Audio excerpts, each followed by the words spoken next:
Welcome, ladies and gentlemen, to another beautiful episode of the Friday Podcast with your host, Christopher Chaos, in the building. I hope all is well. I hope all is great. I hope you're feeling good. I hope there ain't no hate. This is episode 132 of the Friday Podcast. Coming at you. Not live, but I'm live right now. Recording on Friday. What's the date? July 7th. 7/7/23. Yesterday, it seems like it was the Dalai Lama's birthday. We don't give a fuck about that, though, because we know what you did. We ain't forget. The Dalai Liquor. Nah, I don't know. That wasn't cool. Or funny. We are in July. Hopefully y'all had a good 4th of July celebrating the independence. Probably one of the greatest countries to ever exist in recent human history, in documented human history. From the freedom of speech to the freedom of religion. That's everybody. From witches to Christians to Muslims to Jewish people to atheists to Native Americans who may or may not worship, I was watching Cat Williams with my son. He was talking about how that some people worship corn. Yep, that's a corn god. And he's like, how's that? What's that one of my feces though? Because for some reason, if there was a vegetable god, corn would be the vegetable god because our bodies can't break it down, it seems like, because it'll still look like corn when you take a shit. I don't even remember eating corn one time, and I remember seeing corn in there. I was like, what the fuck? Sorry if you're eating breakfast. I apologize for that.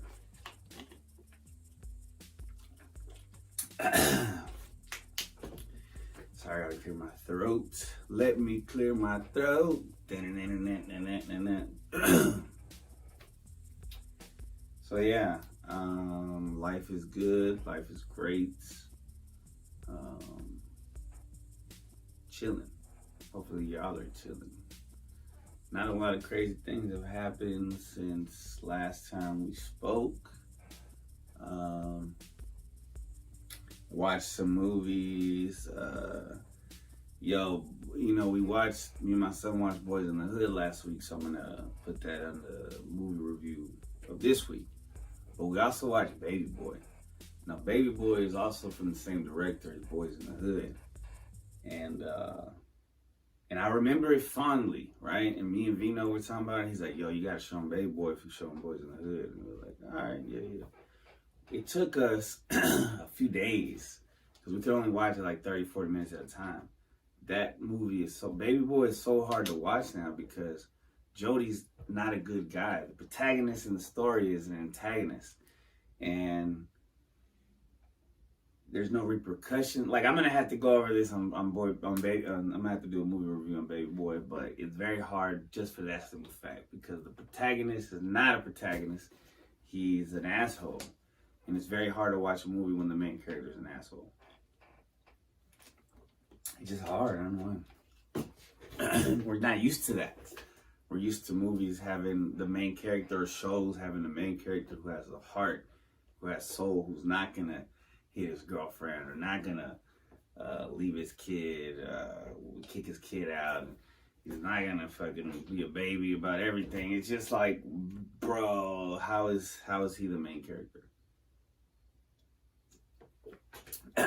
Anyway, very hard to watch. We've been watching some good movies, some shows. Yo, I put them on King of the Hill, and the Hulu that was on our TV, it got canceled or something. But we've been watching King of the Hill, and he likes it. He's like, he said that he used to get mad when he would watch Cartoon Network, I guess, wherever they would put it on, because it looked weird. But we started watching season 1. That shit is classic. I don't even think that could get a lot of shows and movies that we've been watching. I don't think they get made today. Like Nacho Libre, we were watching that one. It was pretty funny. I don't think they can make that movie today, just because he's doing the accents and shit. They could make it, but I don't know if it'd be successful if the internet trolls would allow it to exist. You know what I mean? Same thing with Tropic Thunder. I need to show them Tropic Thunder. We haven't watched that one yet. Same thing with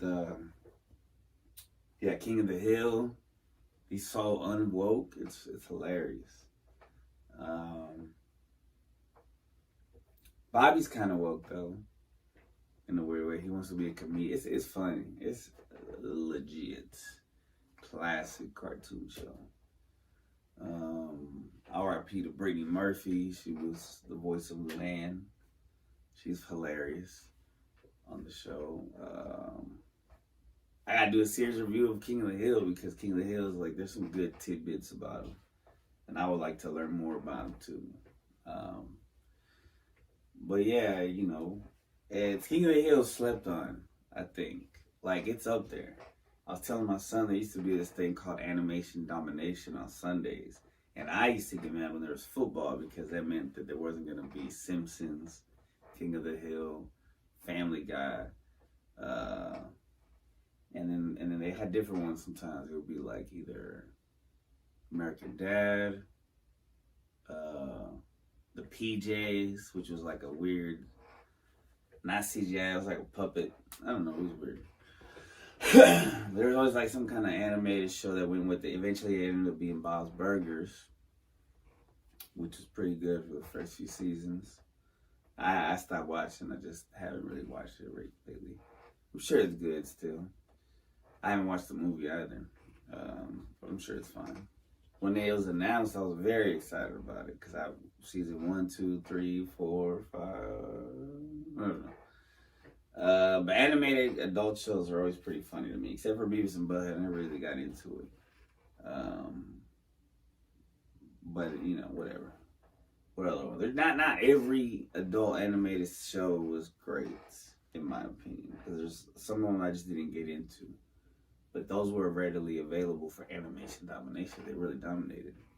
Back when Simpsons was going hard, back when Family, everybody was going that they were in their prime before they started falling off a bit, in my opinion. Because a show can only go for so long with the same quality and speed and quality content. It can't last forever. That's why it makes sense when certain shows end, live action shows end. It's like, yo, that was a great show, and it had to end after 6 seasons because you can't keep going. But they do that with animation, and that's good and bad, because the writers change, staffs change, and it's the same show, but it's not the same show. That's my rant about. I was wondering what I was going to talk about. I ended up talking about cartoons. All right. Damn, this one's hard for me. What's the main? All right, so that's the intro. Welcome again, ladies and gentlemen. Let's go into random questions. What's the main thing on your bucket list? Number 1846 out of 3,000 questions about moi. Also, if you have any crazy stories to any of these answers to these, shoot them down below. The main thing on my bucket list, bro, I need to sit down and do a bucket list. I've been lucky.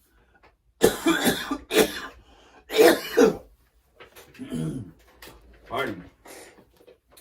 That takes me back to the old episodes of the Friday podcast. When I was just fucking coughing on camera and shit. The main thing, I don't even have a bucket list. When I hear bucket list, I think about the movie, and I imagine Jack Nicholson, is it Morgan Freeman, I think? Jumping out of a plane and maybe swimming in the ocean. And me, I don't know, man. I've done a lot. I was lucky as a youngster. I was able to go to Hawaii a couple of times because my uncle in the Marines was stationed out there. I was able to go to Los Angeles as a teenager. I was able to go to Florida as a kid, Orlando. You know, went to the Universal Studios, went to the Disney World and the Disneyland. And, so I'm very lucky to have been able to do all that before 34. I got family in St. Louis. I got family in Houston, so I was able to do that. I went to South Padre Island. Was it South Padre or Galveston? I always get them confused. But yeah, I've been to Houston. Where else have I been? One time when I was young, we went through New York to get to New Hampshire, but I don't remember any of it. For a wedding. For the same uncle that ended up living in Hawaii in the same marine. So I've done a lot. I've seen a lot. I live in a place where I feel like it's the freest part right now of our country. I'm proudly Texan. That's even the water says it. It's fucking crazy. Yeah. So bucket list traveling. Okay. That helps me to think. I would love to go to England because of the Vikings. But the main thing, I don't know. Yeah, but England would be nice. Maybe that is one of the main. Let's just do that. England. Do you prefer a natural approach to healing, or do you think modern drugs work best? So, interesting. I believe in both. The same way I believe in God and science. Shout out to Cat Williams. I think it was on World War III. Or Cat World. I don't know what it was called. Because he has one called Cat Apocalypse. I think it's World War III. Both. Because I do think some things you need that hardcore man-made. It was man-made for like God gave us the ability to make it. Now, but not everything should be like, you shouldn't be 100% on that. I think you should also use a lot of natural stuff. What's the meaning of peace to you? Ooh, peace. Peace means being at home, not having to worry about shit. But also peace is it's a state of being, a state of mind. So just knowing that everything's okay and everybody you love is okay. That's peace. Have you ever slipped on a banana peel? No. That'd be ridiculous. What type of contest do you think would be fun to judge? Contest. Whoa, stripper. Twerk? Nah. No, Chris. We've changed. I quit. A lot of things. Cut back on caffeine. Cut back on everything. Everything bad. And I wasn't doing a lot of bad stuff, just a couple things that some would consider bad. Not everybody would consider it bad. Of course, I don't judge with bad and good. There's not, life is not black and white. It's shades of gray. More than 50. A contest. Freestyle contest would be fun.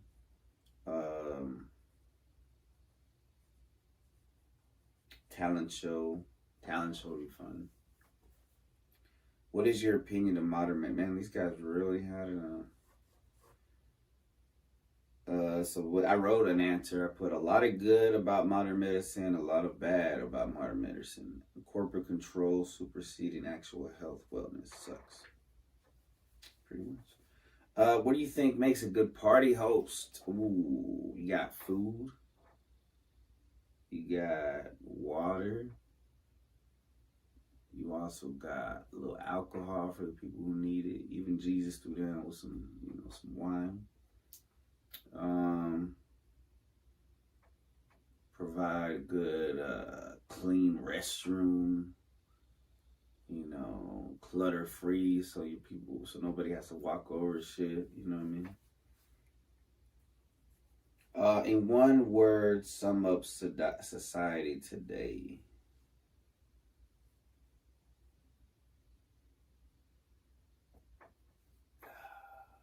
Evolving. Society evolves. We as a people evolve. a lot of things change, but right now we're evolving mentally.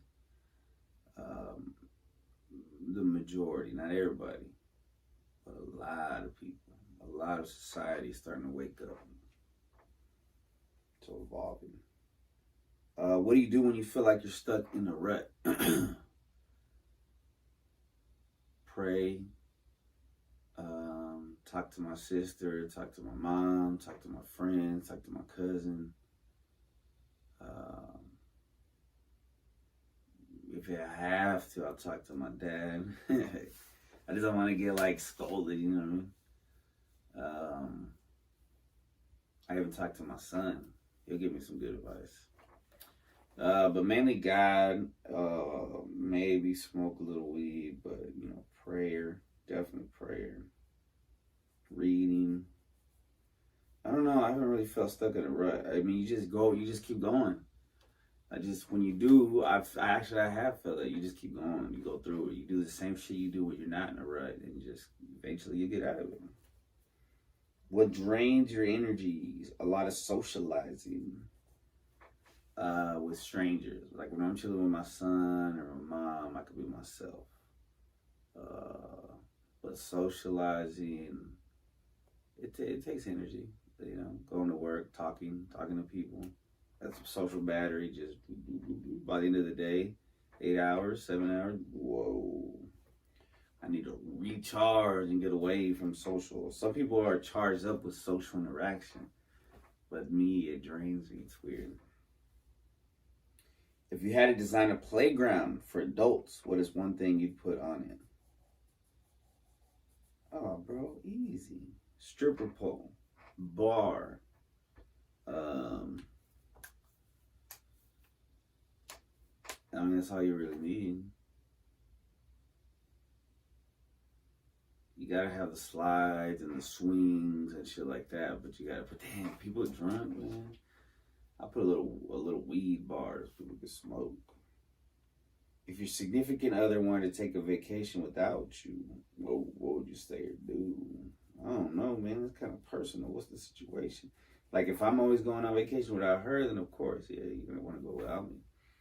If it's her first time, she just wants to take, I mean, if it's with family maybe and she doesn't want me to go, that's kind of suspect. I don't know, man. That's pretty red flag, I think. Be asking some questions. Of course, if she wanted to break up, I'd be like, let's just break up. But, let's see. I don't know. Hopefully I don't have to go through that. Are you attracted to intelligence or does it matter? Yes, it matters. Would you ever eat something alive or gross for money? How much money? So I guess the answer is yes. No, I don't think I could do it. My stomach is not, I can't even handle Papa John's and Popeyes in the same day. I cannot handle eating a fucking cockroach or a fucking octopus or some bullshit. If you were the opposite sex for one day, what is one thing you do?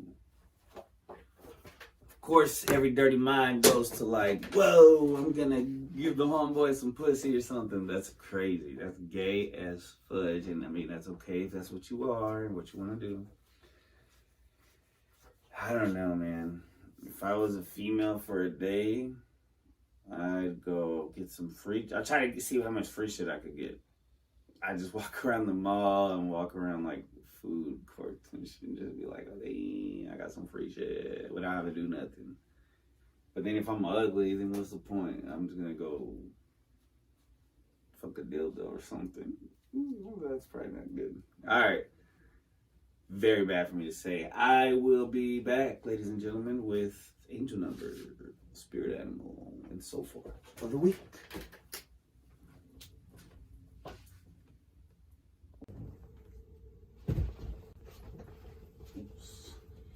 Almost fell down on my face, folks.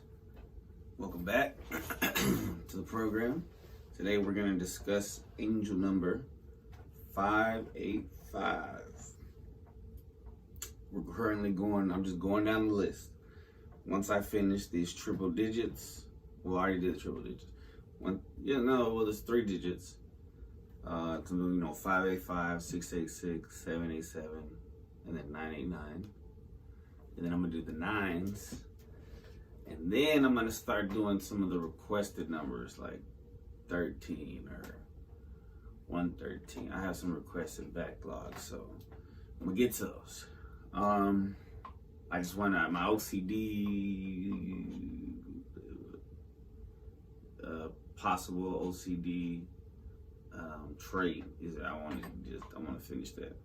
All right. So anyway, angel number 585 from astrology.com says that it's a combination of the energies and vibrations of 5 and 8, amplified by the presence of another 5. 5 resonates with positive changes, versatility, adventure, and progress.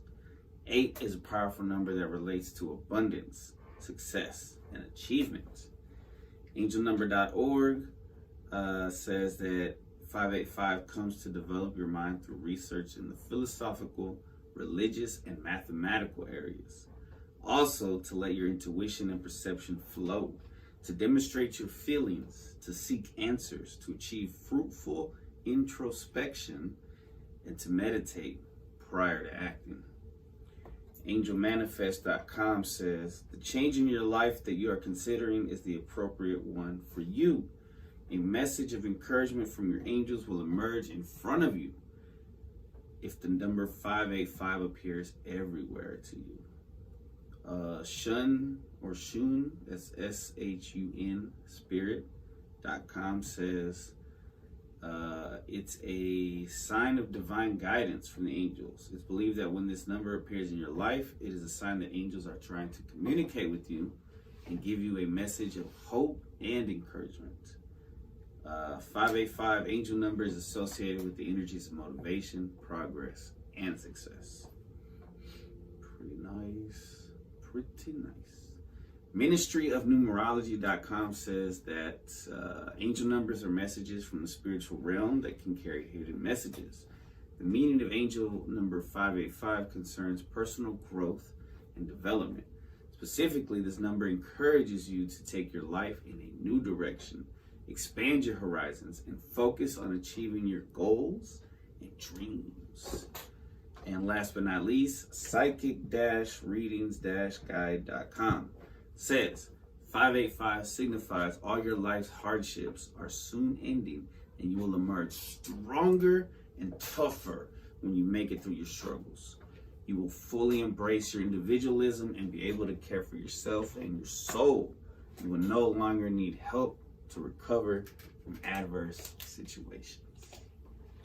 Beautiful number. All right. So, the other day I saw a dead one of these cool animals. That's a regional animal. I saw a dead armadillo. I'm sure I've seen a live armadillo crossing the street or something, but recently I saw a dead one. I didn't want to get morbid, so I just said, let's just do armadillos, because a lot of people see them. They represent Texas in a big way, so let's check out what an armadillo spirit animal symbolizes, possibly. Symbols and shout out to the Friends episode was the holiday armadillo.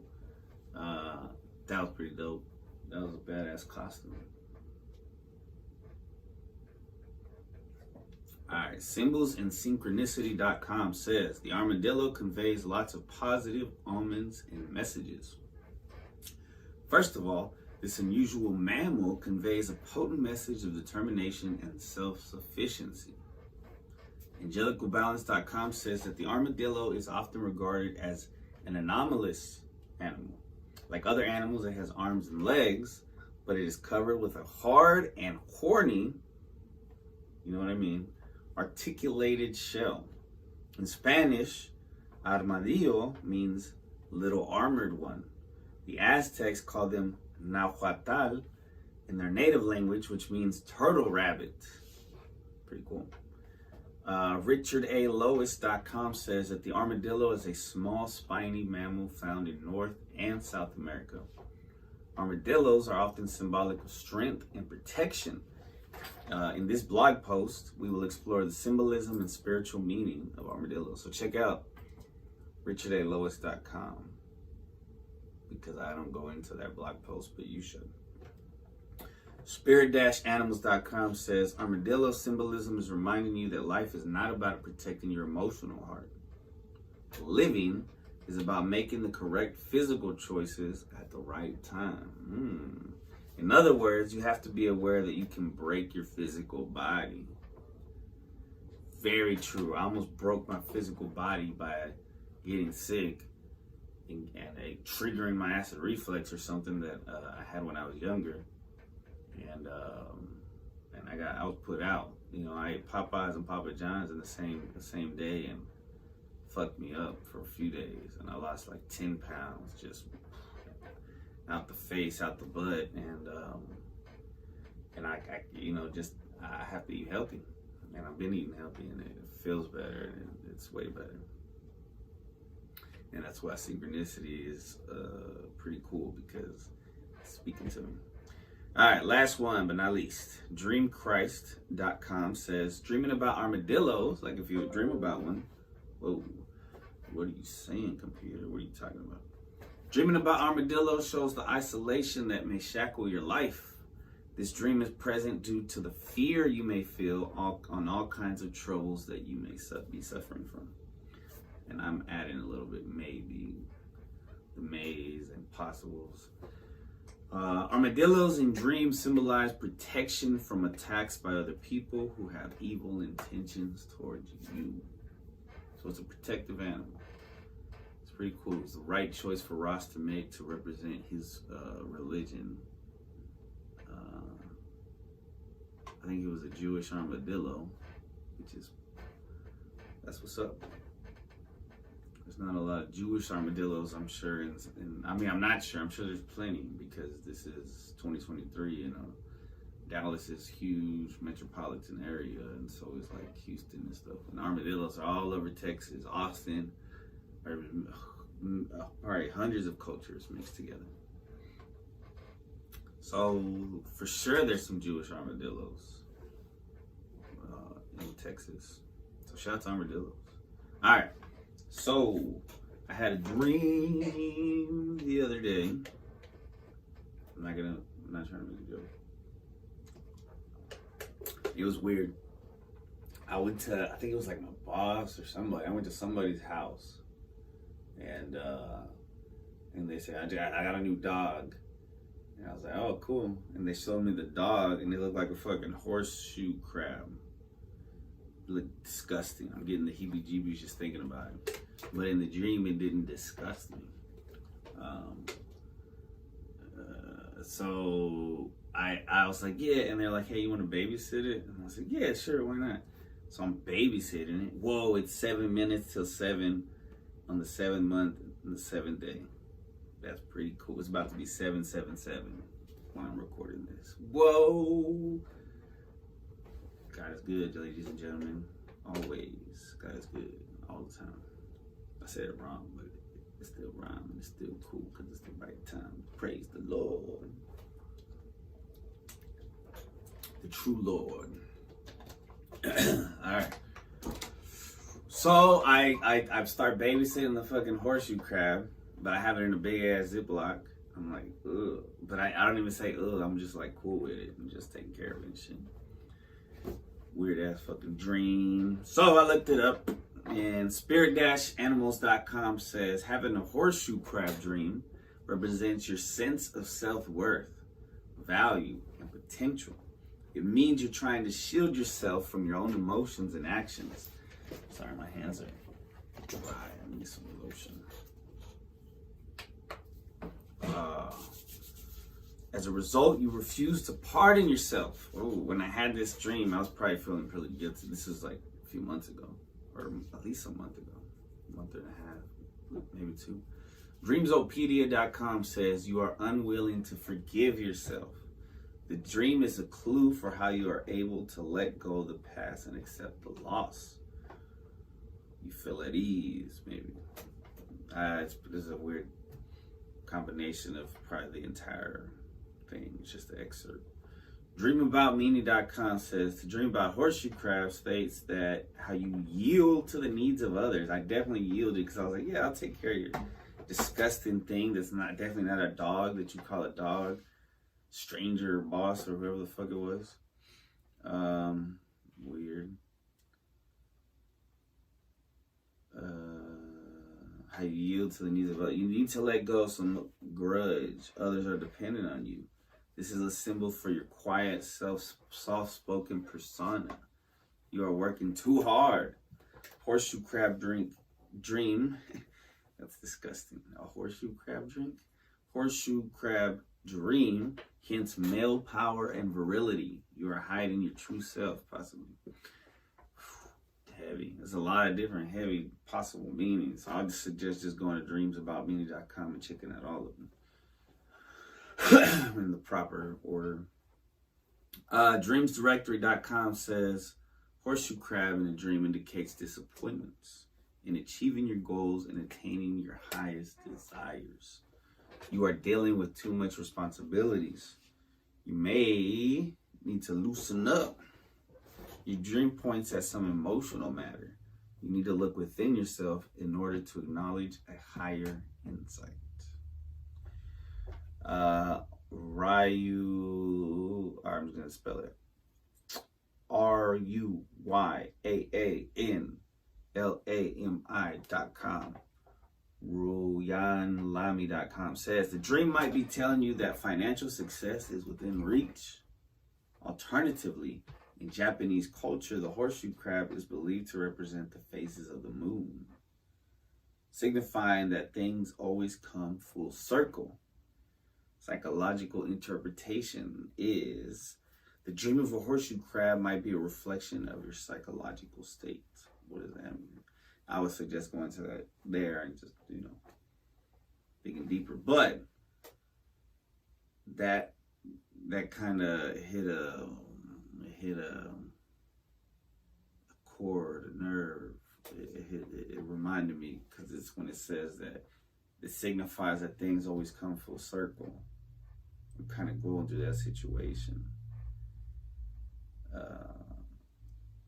dealing with what I didn't do before and doing it, having to catch up a bit, which, no shame to anybody who's late, but you just got to do it. Once you realize, once you boom, wake up and everything comes full circle and it hits you like, oh shit, it's right there.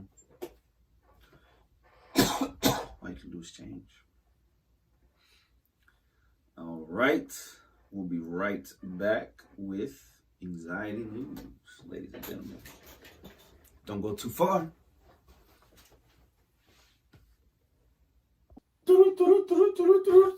Welcome, ladies and gentlemen, to Anxiety News with your host, Christopher X Chaos. Today, we are discussing, reported by Psychology Today, why anxiety could help you perform better. And the undertitle, the unexplored advantage of anxiety in sports. Interesting. Well, I just watched a really good movie called Hustle with Adam Sandler, and he got the kid playing basketball in the NBA. It's pretty dope. All right, so this is synchronicity. Key points: anxiety in sports, when interpreted positively, can boost athletes' performance. Linguistics analytics reveal higher anxiety scores correspond to peak performances in NBA athletes. Shifts in perspective on anxiety can benefit not only athletes, but also anyone in high-stress situations. From buzzer-beating shots to jaw-dropping slam dunks, the adrenaline-filled world of professional basketball, particularly the National Basketball Association, is a thrilling spectacle to watch. Yet, at the same time, when stepping onto the court with millions of eyes watching, NBA players face intense pressure that stir up powerful feelings of anxiety. Every move you make is scrutinized by millions of people, and a single failed pass or block can lead to a game-changing turnover or missed shot. With the pressure that high, how do these athletes cope? with the anxiety that comes with such high stakes competition. Historically, research on the relationship between anxiety and the athletic performance has shown mixed results. Some studies suggest that anxiety can hurt performance, while others hint that a certain level of anxiety might actually boost performance. But how could this be? Anxiety and tweets. In a recent study, they used linguistic analytics to analyze a sample of 12,000 tweets by NBA players during the 21-22 season. Linguistic analytic involves using their understanding of language, things like sentence. It says our, because whoever's writing this. Let me check who's writing this shit, bro. My bad. This is unprofessional of me. Written by John Gruda, PhD, and reviewed by Michelle Quirk. That's not a real name. But yeah, written by a doctor. A doctor wrote this. So linguistic analytics involve using our understanding of language, is his words. Things like sentence structure, meaning, and word choice to pull out important information from a body of text. In this case, players' tweets. This means that we look for specific language elements in the text that can help us during the text mining process. We applied a machine learning algorithm designed to infer anxiety in tweets to a test sample of 81 Twitter verified NBA players who played in the 21-22 regular season. This involved analyzing a total of 454 performances from various games. Next, we examined whether pre-game anxiety predicted players' performance on the court in the next few days. So they're saying that they looked at their texts and tweets, on their tweets,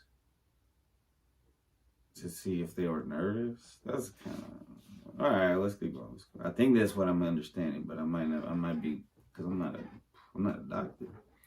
The doctor wrote this. I just have an associate in science. Associates in science. Anxiety is a function of experience. Pre-game anxiety influenced NBA players' performance on the court, but there's a twist. Anxiety can boost performance depending on two factors: experience and time spent on the court. Veteran players, those who have weathered numerous games and seasons, have accumulated years of experience, appear to interpret pre-game anxiety positively. They use it to their advantage, outperforming less experienced counterparts. The opposite was true for newcomers and other less experienced players, who seem to interpret pre-game anxiety as an obstacle rather than a boost to their performance. What does this mean for me? The study's findings aren't just fascinating for sports enthusiasts and psychologists. They have broader implications for how we all understand anxiety. Ever felt nervous before an important presentation, job interview, or a date? Good. That means that you care and you want to do well. Yeah, well, Adam Sandler said that in the movie. If you're fresh in the field, remember that it's completely normal to be nervous. For those of you who have been around the block a few times, use that been there, done that thinking to your advantage. Interpret your anxiety as a signal to switch on your A game, not for a reason to back down. Anxiety isn't always the bad guy it's made out to be. Instead of viewing it as a major roadblock, try to flip the script. Anxiety could be your secret weapon to superior performance if you learn to embrace it. Once you do, it might just be a positive precursor of what's to come. References: Gruda D, Ojo A, Gruda D and Ojo A in 2023 wrote,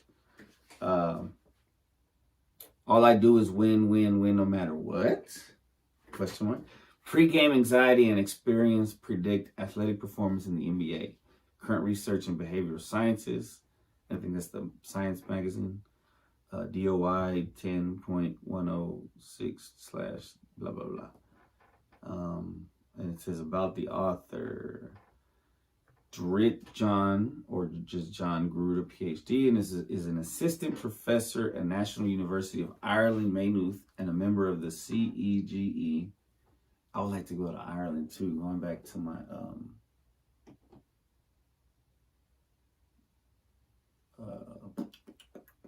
Bucket list question from earlier. Sorry. If you're just watching the clip, it's not going to make sense. He also worked in Portugal at a Catholic school. Man, shout out to this dude. This dude's a gangster. Shout out to John Gruda. Dr. John Gruda. Luda. Aduda. All right, ladies and gentlemen, we will be right back with the movie review of the week. Let's go to the movie.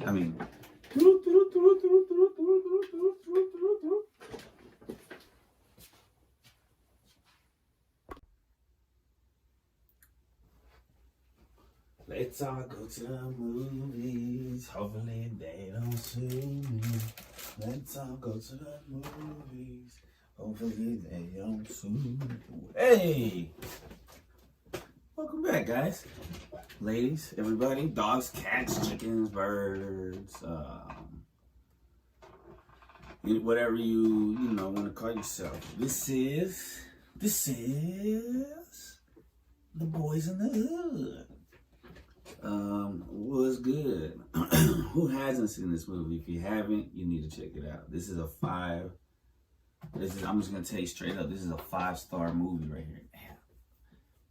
Footage, man, I'm sorry. It's the top of my foot, just the palm of your foot. I think a mosquito got me. Boys in the Hood, man. I just watched it recently with he was 14 at the time, now he's 15 with my son. And if you have a teenage son, you gotta watch this movie with him. It's great. It's great, man. It's just a great father-son film, a great hood flick. Just a lot, we try to watch a little bit of South Central. It was too cliche. We didn't watch Menace to Society, but we're just watching free movies, whichever movies we could find for free. But so Boys in the Hood, it just, in my life, the synchronicity was impeccable, indescribable, because I was the same thing that Lawrence Fishburne's character was going through with Cuba Gooding Jr.'s character. I was kind of going through with my son, you know what I mean? So it hit on another level. That's what it made me nothing by the end. It's like, it made you cry. Made me cry. But I'm also 34. I think once you hit after your 30s, movies start making you cry and shit. Alright, so here's just the Wikipedia, a little information, a little background. But here's some people who were in it. So the movie came out in 91. It was directed and written by John Singleton, who also made Baby Boy, which I'll talk about later, maybe next week. It starred Cuba Gooding Jr., a young Cuba Gooding Jr. He did a great job. Ice Cube did a great job. Morris Chestnut, I don't know who that is, but every character did a great job, so they probably did a great job. Larry Fishburne, he did an incredible job. It released July 2nd in LA, 91, and July 12th for the rest of the US. Because it took place in LA, so that's pretty tight. It's only 112 minutes. The budget was $6.5 million, box office $57.5. That was a successful. Not only was it a great movie, it was a successful movie. And that was just in North America, that amount that it made. So let's see what they got to say. Boys in the Hood is a 91 American coming-of-age crime drama film written and directed by John Singleton in his feature directorial debut. Stars Cuba Gooding Jr., Ice Cube, Nia Long, Morris Chestnut, Tyra Farrell, Lawrence Fishburne, Regina King, and Angela Bassett. Boys in the Hood follows Trey Styles, Gooding Jr., who was sent to live with his father, Furious Styles, which is Fishburne, in South Central Los Angeles, surrounded by the neighborhood's booming gang culture. The film's title is a reference to the 1987 Eazy-E rap song of the same name, written by Ice Cube. If If you ain't know, Singleton initially developed the film as a requirement for his application to film school in 1986. He sold the script to Columbia Pictures upon graduation in 1990. During writing, he drew inspiration from his own life and from the lives of people he knew, and insisted he direct the project. Principal photography began in September of 1990. I was a year old. I was a year old. Was filmed on location from October to November of 1990. The film features breakout roles for Ice Cube, Cuba Gooding Jr., Chestnut, and Nia Long. Boys in the Hood was screened in the Uncertain Regard section at the 1991 Cannes Film Festival. It premiered in LA, like I said earlier, on July 2nd, 91. Theatrically released in the US 10 days later, the film became a critical and commercial hit, grossing $57.5 million in North America and earning nominations for Best Director and Best Original Screenplay at the 64th Academy Awards. Singleton became the youngest person and the first African American to be nominated for Best Director, or melanated individual, depending on how you want. That's Wikipedia's words right there, the African American part. In 2002, the United States Library of Congress deemed it culturally, historically, or aesthetically significant and selected it for preservation in the National Film Registry. Heck yeah. Yeah, so he's 10. He goes to live with his dad. This is the plot. In 1984, he's 10. Trey goes to lives with a single mom in Inglewood. He gets in a fight. His teacher calls her, says that he's smart and shit. I'm not gonna say the whole plot, but she sends him to live with his dad, who lives in South Central. He reunites with like kids that he used to kick it with when he would go just on the weekends, with Doughboy, which is Ice Cube, and Ricky and Chris.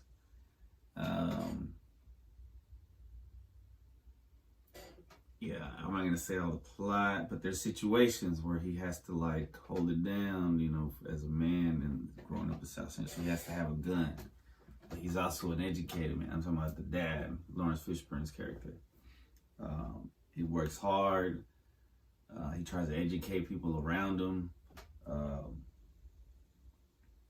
And so, you know, he plays an incredible character that's not often shown on screen. You know what I mean? So, yeah. And it's dope because his girl, Cuba's girl, doesn't want to hook up because she wants to wait till marriage. They end up hooking up anyway, but it's like, it's mutual and it seems like love and stuff. It's pretty cool. I mean, it makes sense the way they do. So Ricky's home. Wow, who's Ricky? Oh, Ricky must be Morris Chestnut. Yeah, that must be Ricky. So yeah, bro, y'all need to watch it if you haven't. If you have, poor Ricky. It's interesting how back then they used to, at the end of the movies, they'll put like they call it an epilogue. Whenever they'll be like, Ricky was buried the next day. They don't have like line. Doughboy was murdered 2 weeks later. Sorry, spoilers. And Trey later goes to college with Brandy in Atlanta. So, man, I cheered up right there because, man, it's just a good movie, good film. So apparently, Cuba was 17. Ice Cube was 18. Morris was 17. Nia Long was 17. Everybody was young. Whoever played Little Chris was 17. Yeah, man. Somebody played somebody named Dookie. So like we said earlier, Singleton wrote the film on his own life and people he knew, based on his own life. During writing, Singleton was influenced by the 1986 film Stand By Me, which inspired both an early scene where 4 young boys take a trip to see a dead body and the closing fade out of main character Doughboy. Upon completion, he was protective of his script, insisting that he be the one to direct the project. Later, he explained the retrospective screening of the film, "I wasn't going to have somebody from Idaho or Encino direct this movie." He sold the script to Columbia Pictures in 1990, who greenlit the film immediately out of interest in making the film similar to the comedy drama film Do the Right Thing, which came out in '89. Shout out to 1989. Shout out to the year, because that's when I was born. Doughboy was specifically written for Ice Cube, whom Singleton met while working as an intern at the Arsenio Hall show. Oh, that's cool. He noted that the studio was unaware of Ice Cube's standing as a member of rap group NWA. He claims Gooden and Chestnut were cast because they were the first ones who showed up to auditions. Whoa. While Fishburne was cast after Singleton met him on the set of Pee-wee's Playhouse, where Singleton worked as a production assistant and security guard. Badass. Long grew up in the area the film depicts and has said, "It was important as a young actor to me that this feels real because I knew it was like going home from school. I knew what it was like going home from school and to hear gunshots at night." Bassett referred to Singleton as her little brother on set. "I've been in LA for about 3 years and I was trying to do films," she said. "We talked, I auditioned, and he gave me a shot. I've been waiting to work with him ever since." The film was shot in sequence, with Singleton later noting that as the film goes on, the camera work gets better as Singleton was finding his foothold as a director. He has a cameo in the film, appearing as a mailman handing over mail to Brenda as Doughboy and Ricky are having a scuffle in the front yard. Reception and legacy. Critical response. Review aggregation website gives the film an approval rating of 96 based on 69 reviews, blah, blah, blah, with a score of 8.4, da, da, da. It's a 10 out of 10, guys. That's what it is. All right. 5 stars, man. It's great. There's funny parts. There's heartwarming parts. They make you cry. They can make you cry. You're a crier in movies, good movies, not corny shit. But it's also like kind of cool gangster vibe too, because you know, who didn't like gangster films growing up? I know I did, and a lot of people I was around, and you know, my son does, coincidentally. But and I love him, so it's kind of cool to watch the movies with him now that he's old enough, you know. And from like Blood and Blood Out, I'm gonna have to review that one because we watched that one. That was a badass movie. 3 hours, but it was badass. All right, ladies and gentlemen, we'll see you next time at the movies. Let's go home from the movies. Hopefully they don't sue me. Bam, bam, bam. Badass woman in history. Now, when I say badass, I mean badass. This, ladies and gentlemen, is a book by Maxine Temple Jones. Call Me Madam, The Life and Times of a Hot Springs Madam. So, she didn't start off as a madam, but when she became one, she was the best one that she could be. Not only that, she was gangster because she turned down the mafia, she turned down politicians. She did pay off cops, but she didn't just pay off cops. She also paid for cops' kids' uniforms. She paid for cops' uniforms. She like helped out with her money. She was like the Pablo Escobar of madams, but in America. But she didn't really like. She never killed nobody. She never had to. Her husband did. One of her husbands, or maybe both of her husbands. She had a couple of husbands. One died, and then the other one was killed. And one of them, he was like a bank robber hitman. That was like her last husband. But anyway, she started off as like a prostitute. And she said it was interesting, like some people would not even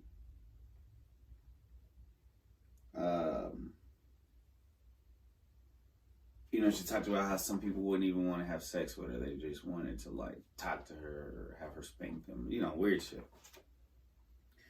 But then the lady she worked for, the madam she worked for, took a liking to her, and she wanted to retire, and so she sold it to Maxine. So Maxine became a madam in 1950. At first, she didn't have no girls to work with, so she had to turn a few tricks herself. That was the last time she ever worked as a prostitute, though. After that, she was strictly madam and boss. She was gangster. She said, I always felt you couldn't have the respect of your girls, the customers, or the city officials if you worked alongside your girls. She talks about her expenses, city shakedowns. When the city needed extra funds, her place would be raided. Her girls, and sometimes herself too, would be taken in and booked. Her attorneys would come down, post bond, and we'd go right back to the house and right back to work. The next morning, I remove a stack from my safety deposit box and give it to my attorney. He would pass it on to the city officials, and I never hear any more about it. The case would never go to court. They just figured I was making plenty of money and wanted their share. They demanded an amusement tax, $50 a month when she first started. When she started buying Cadillacs and a beautiful brick home, her taxes grew larger than those from any of the other houses in town. She said she didn't mind paying, though. If you wanted to dance, you had to pay the piper. And she paid the piper well. She regularly gave money to most of the policemen on the force. They didn't make a lot of money, and I was glad to give them each a $20 tip when they took a smart aleck customer off my hands. When they needed extra money to buy school supplies or clothing for their children, they'd come to me, and I was happy to help. During the political campaigns, I laid down a lot of money to put and keep people in office who would benefit me, from the governor's office on down. I usually bought about 5 of the $100 a plate tickets to the big fundraiser dinners they'd have at the governor's get-togethers. She would take 2 of her prettiest girls, dressed in knockout expensive dresses, and attend the dinners at the Old Marion Hotel in Little Rock. She said her girls would go, mix and mingle, and be socially accepted. We'd rub shoulders with big politicians and their wives there. The money I had to put down for them opened doors for me. The church people didn't fail to call on me for donations either, and I never turned them down. They drive right up to my place of business and come in and collect the money. Once a deputy in the sheriff's department, who was also a part-time preacher, told me, Maxine, my church needs a cross for the top of our church, and we don't have enough money. I said, well, how much more money do you need? About $200 we'll put that cross up there I have picked out. And he said, when I gave him the money, he said, you just don't know how much I appreciate this. When I get up to preach, I'll tell the congregation that you donated money to this church. I don't know if he did or not, since I didn't hear a sermon, but their knowing wasn't really important to me. I was interested in the city and its welfare. Those were only a few of the worthwhile causes I donated gladly to. There were others, such as a boys club, a local orphanage, and the annual policeman's ball. And then she talks about the shakedowns. She talks about her lawyer, who represented her for 12 years. When he first met him, he didn't have like a good suit, so she bought him a suit. She made him, right? Later on, he betrays her, but he got her a Buick. She got him, or a Cadillac. I think he had a Buick.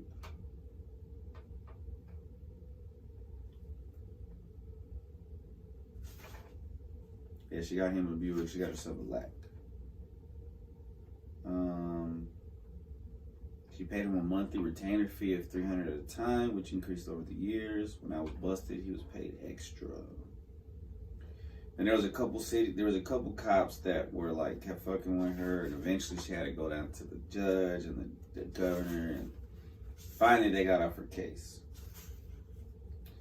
Then she bought a mansion for $15,000 on Palm Street. Had 14 rooms, 3 baths. It was a beautiful place. She called it the mansion. She imported a housekeeper from Dallas. She didn't allow the girls to drink liquor. Only for the clients. Only the clients could drink.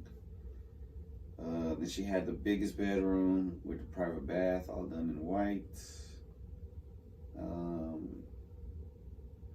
The customers would tip the maid generously and hand the girls $50 to $100. For expensive, like the Attorney General, Beauregard, Cluckard. And apparently that city, Little Rock, is in Garland County. So Garland County officials, prominent underworld figures from the East and West Coast were among my clientele, she says. A federal judge from the Eastern District of the U.S., some senators. They fly in to go get their hotels and hire a limousine and drive them to the mansion. Here's what she says about the mafias, the mobsters. They always respected me and liked me. They were the best customers I had. They were generous with their money and conducted themselves in a gentlemanly and respectful manner towards my girls. They were polite and even kind men. I admire them. They were my kind of people. You would never have guessed that they were underworld figures or hired killers.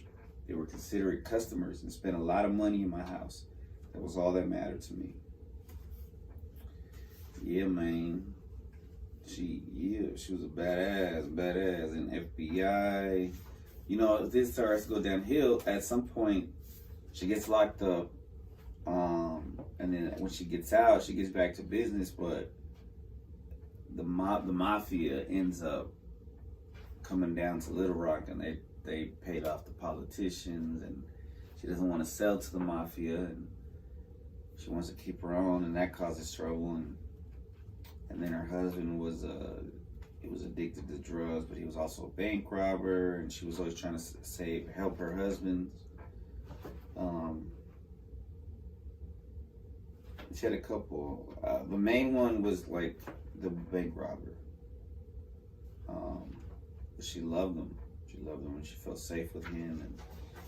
And he fucked it up because he was like hooking up with this prostitute that he said he was just pimping. His mom was also very bad. She tried to get him killed. Yeah, it's pretty wild, man. She ended up retiring and getting out the business. She passed away peacefully in '97. I really recommend this book. 5 stars, easy to read. Very interesting. It gets into more detail about her and the people she was with. They're very interesting characters. And then it's just so interesting. She talks about Texas several times because I guess we're close to Arkansas. I don't even know. I'm bad at that. That's bad. I should know. All right. Maxine Temple Jones, badass woman of her street. No doubt. Shout out to my sister Yvette for living regardless. Now, I have my pants unbuckled because my stomach is full. Be right back with a freestyle flow. This time with a beats. Excuse me. I read into that fart. Hey, shout out to my homeboy Louis Puente. Haven't seen you in a minute, but he made this beat. Made all the beats I used to use in the background, that I still use in the background, that I can still use on some music. Much love, brother. Alright. Yeah.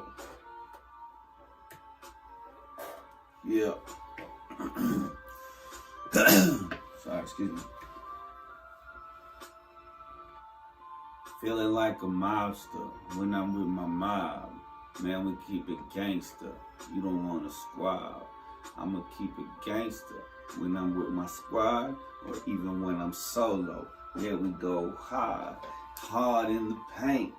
Man, what it do? Don't overdrink. You gonna look like a fool. Don't oversmoke. Don't oversnort. Don't overthink. Man, this is sort of a freestyle off the top of domes. People talking shit in their homes, but not in the streets. Man, I'ma feed you to the wolves. Keep going, yeah, man. It's tools. I pull them out and I show them what they fools. Cause they fooling and they're foolish. And I keep on going so high cause damn, man, I'm ghoulish. It's time to rule this galaxy, this kingdom. Let's do this. When I flow, it's like magic. When you flow, it's like tragic. When I rhyme, it's a habit. And when I kill them, man, it's static. But I keep moving forward past it. Fuck the trauma, I'ma blast it. Out the atmosphere. Haters out of here. I keep going up until I see what's near. In the fourth dimension, and in the fifth. What it do, homie? What's up with Siths? What's up with Jedis? It's Star Wars. I go hard, man. See you at the wars. Hopefully, we ain't got no whores. Man, I'm trying to open up all the doors for my family, for my friends. One day, maybe I'll buy my son a Benz. Cause I love him with my heart. And this is just the start. Yeah, I'm 34. Keep going more. I go super hard, man, cause I'm hardcore.